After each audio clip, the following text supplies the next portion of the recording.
See him, he's right there. We'll shoot him. Alright, once his head comes up. He keeps putting his head back down. Can I shoot him? Yeah.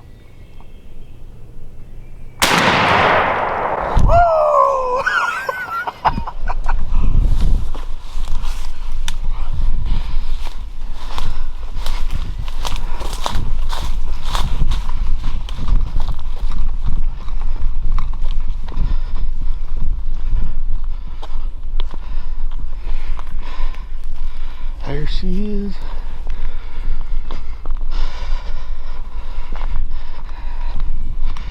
Make quick work of that. That's probably a 50-yard shot right there. You shot him in a mud puddle.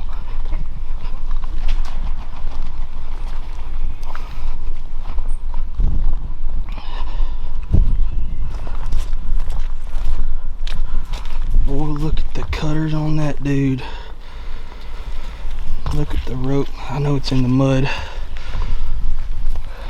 but we had to make do.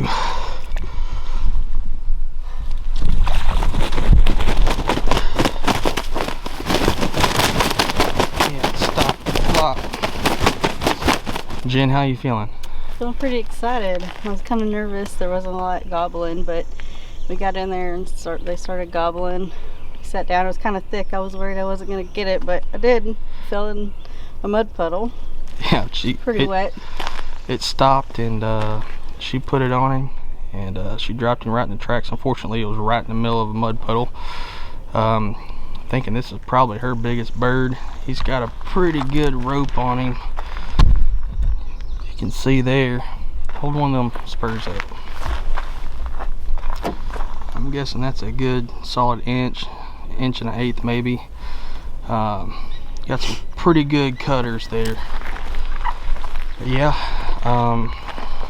that being said, Jen's going to call in some more turkeys from the truck and I am going to get after one. The sun just poked up and I still got plenty of time here and I'm going to try to get me a bird, so stay tuned.